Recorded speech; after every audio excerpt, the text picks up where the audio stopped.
bago malimutan, we also freed up 74 billion pesos, 74.4 billion pesos sa PhilHealth subsidy. Tama po yun? Which is under program, the appropriations.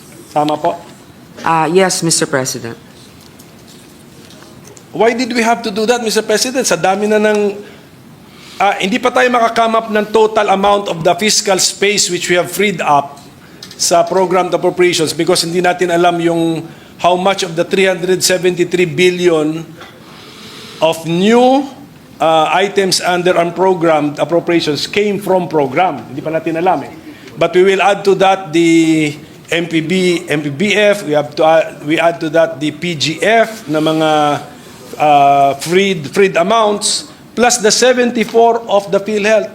Kinailangan pa ba natin na i-zero talaga si PhilHealth to free up 74 billion pesos, Mr. President?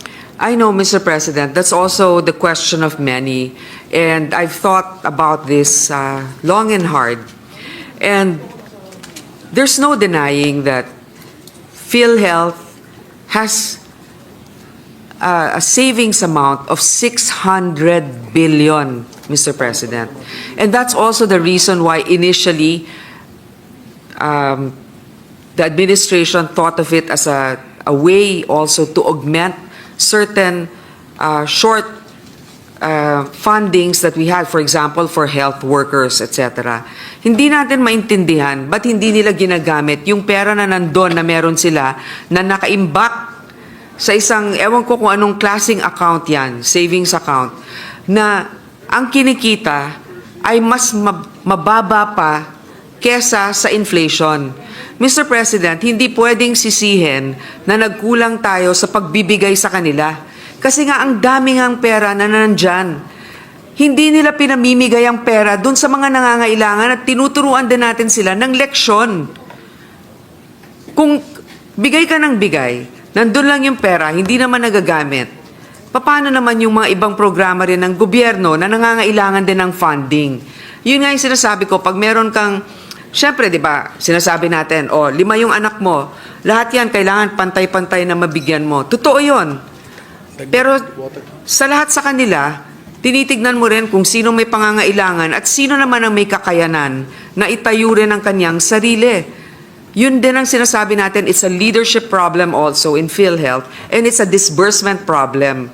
Gaya nga ng sinabi ni Senator Cynthia, ang problema din sa PhilHealth, hindi rin natin alam kung ano ba talaga yung mga benepisyo natin. Wala tayong card na nagsasabi hanggang dito o ganyan ang maibibigay sa'yo, ang tagal-tagal ng approval minsan, hindi alam ng ating mga kababayan kung paano sila comply dun sa mga requirements. So ito yung mga nagiging issue. Hindi sila kulang sa pera. At alam ko yung iba talagang pinagdidiinan nito. Pero 600 billion ang meron sila. Samantalang ang dami natin din pangangailangan pagdating sa edukasyon, pagdating sa infrastruktura. Alam mo, maganda talagang magbigay ng social protection, wealth transfer. Importante yan. Pero kailangan din natin ng wealth generating initiatives kasi hindi natin mapopondohan ang mga ibang bagay na magbibigay ng suporta sa ating mga kababayan kung ang gobyerno ay walang programa na magpapalago ng ating ekonomiya. I'm reminded of the saying that health is wealth. But I don't think, Mr. President, that we can use funds meant for health so that we will justify this, that we will generate wealth for the nation. Mr. President, the budget of the DOH has increased from last year. DOH. So it may not have been an item, for example, in particular for PhilHealth. Pero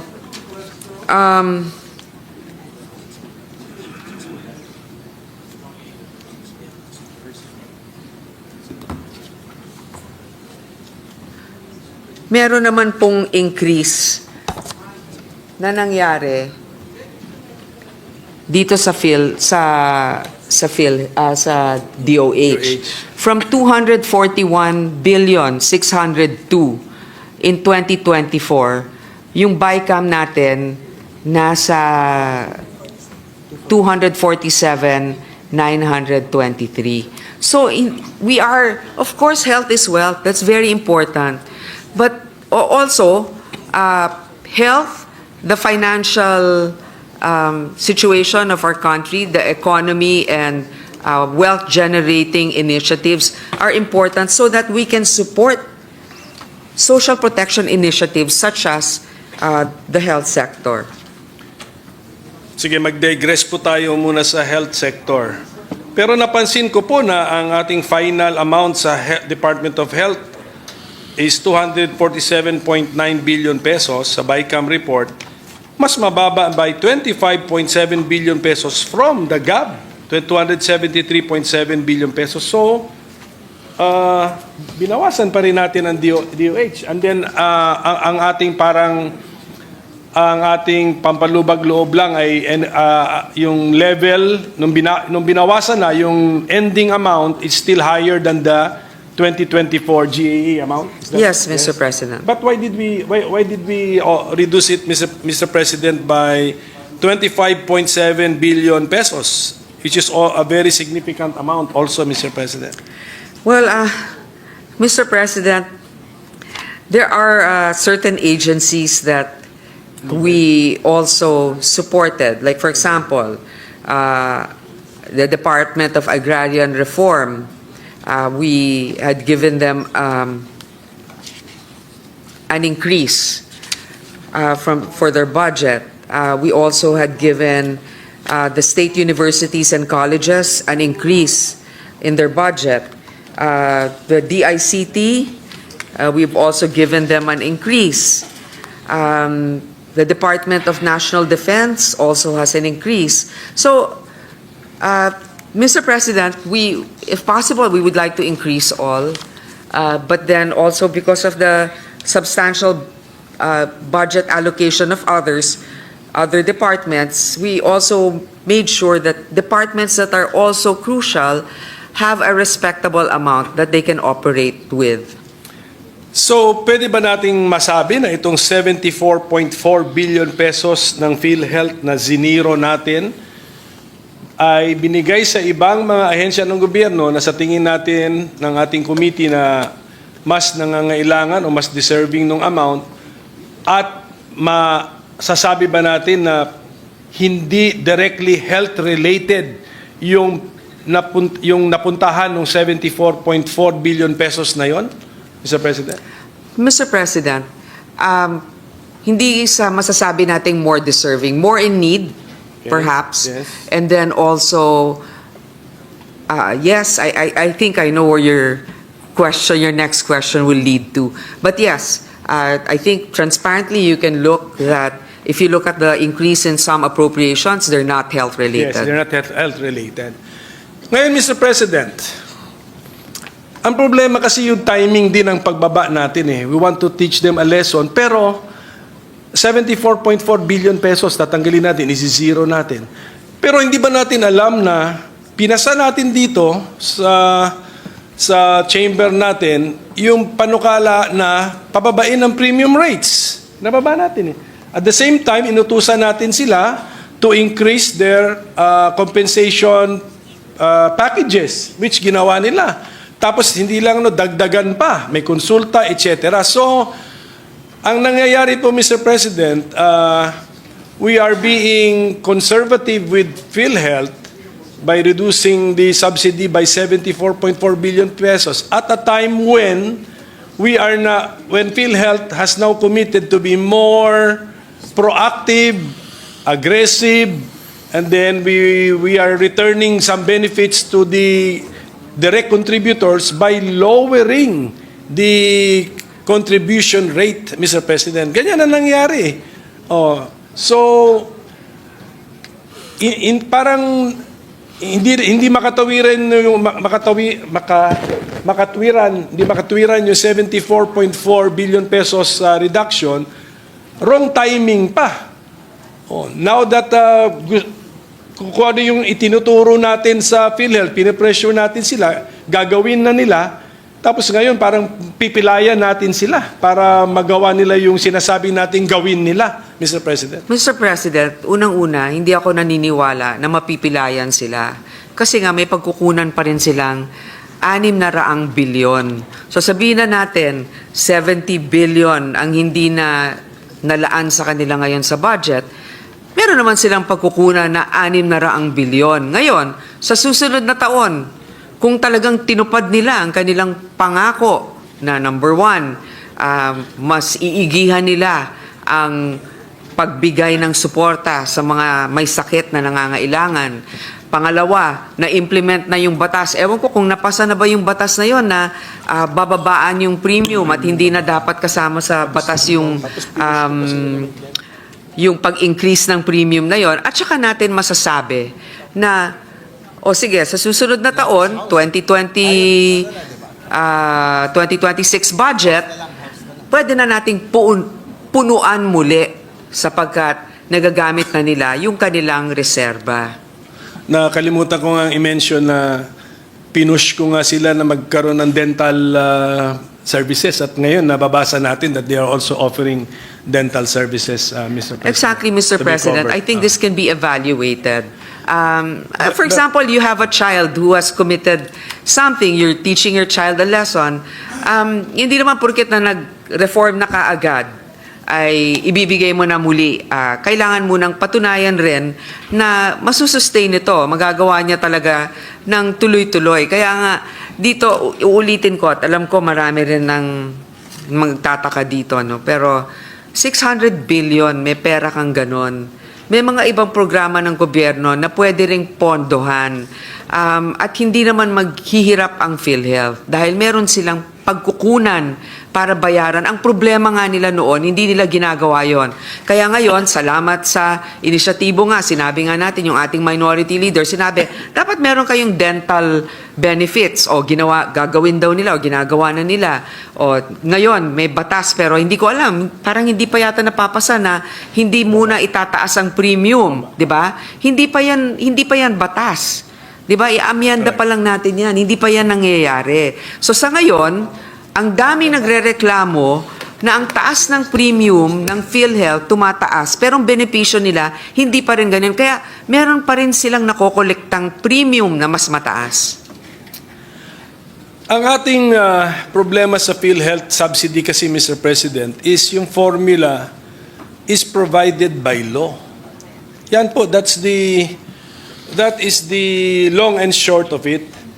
Ngayon, by giving zero subsidy, are we in effect saying that we are suspending that the provisions in the Universal Healthcare Act and the syntax law? So thank you for correcting me. In the syntax law, which provides for that formula, which we discussed during I think during the budget deliberations, we mentioned the formula.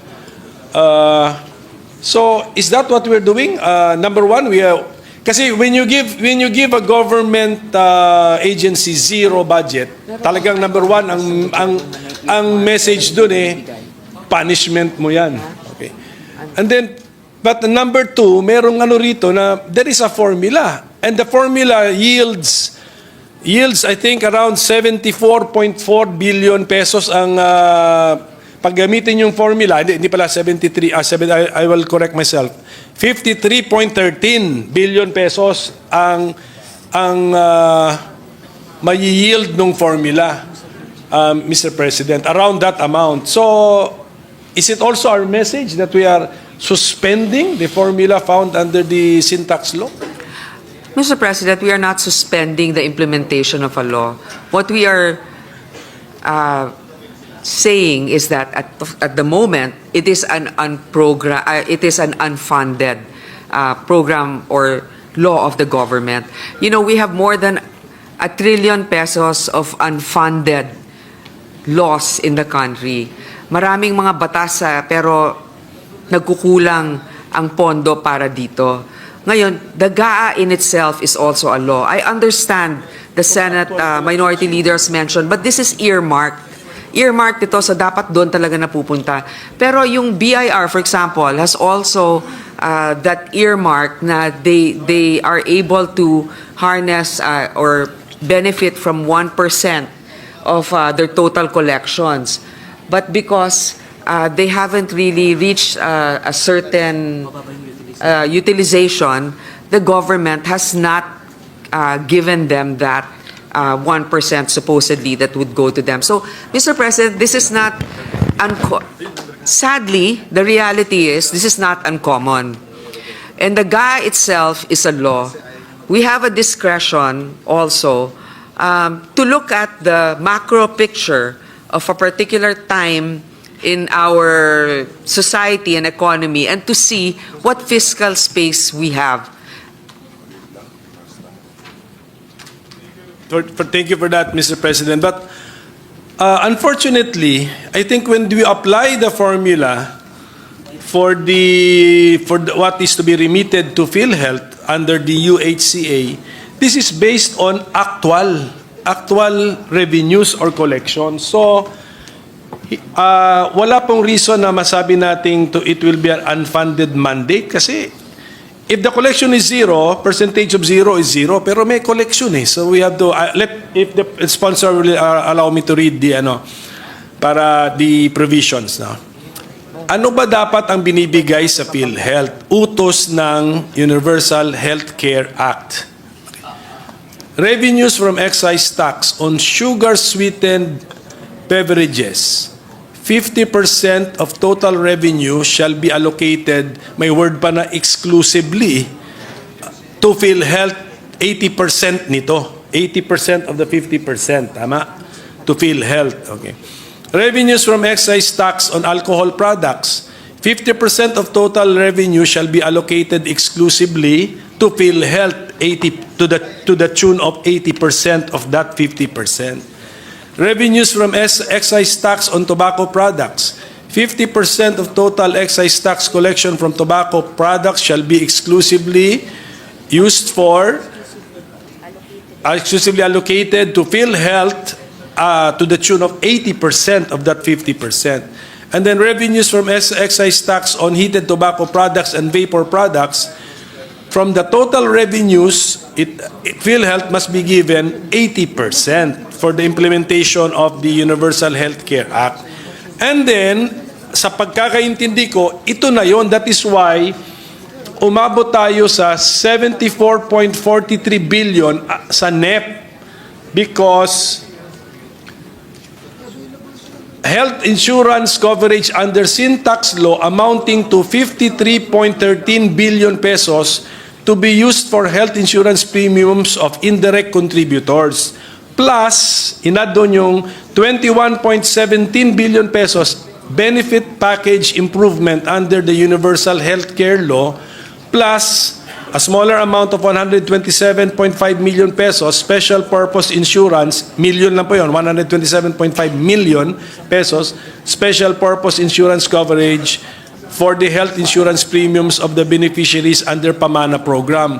Pag isuma total lahat yun yung 74.43 billion pesos na nasa NEP as subsidy to PhilHealth. Pero meron pa nagdi-dispute na hindi yan tama, di ba? Although I must hasten to add na meron pa nga nagdi-dispute dyan that if you properly apply the formula, it should even be a bigger amount than the 74.43 billion pesos. That's the point, Mr. President. And then na-zero na natin. And then, admittedly, ang destinasyon nung na-free up na 74.4 billion pesos, aminado tayong hindi sa directly health purposes, Mr. President. So that's what happened to PhilHealth, Mr. President. So, it's a different... this is my opinion, Mr. President. The subsidy for PhilHealth is in the nature of is like an automatic appropriation because the law provides for the formula. Parang ministerial act na lang sa DBM to determine the amount under the formula and then give it as a subsidy. Minimum amount of subsidy kasi itong mga benefit packages, dagdag na po yan. Pero minimum amount of subsidy is determined by law. So when we are discussing general principles ng budget, when they mention automatic appropriations, ang instruction nila sa Congress, you cannot touch automatic appropriations because the appropriation is provided by law. So that's the point of this representation, Mr. President. Mr. President, if I may, there are also other laws that specify that the government will automatically appropriate. But then, the reality is, even if the government wanted to, it hasn't been able to appropriate, as I mentioned, more than 1 trillion pesos worth of funds that belong to, that should have funded certain laws that have been passed. So, Mr. President, I think we can argue about this all day. I understand the point of the minority leader. What I'm just saying is that with discretion also of the legislative body, we believe that the 600 billion of PhilHealth is for them to be able to utilize. They are not definitely destitutes. They have the funding for it. And if they also show their capability to utilize those funds, next year, definitely it will be a different scenario once we evaluate the progress that they have made. Because we can go back and forth to this, and as the minority leader has said, that doesn't stop him from questioning this from another independent body, the judiciary, to clarify the matter. Yes. But we stand by the fact that the GA is also a law. Looking at the snapshot of hopefully the next year and how we will be able to fund all our priority projects. So, Mr. President, yun lang, I'm just pointing this out na we may be inviting another case before the Supreme Court because under the theory that the GAA, if we pass this, is amending indirectly the syntax law, Mr. President, the formula.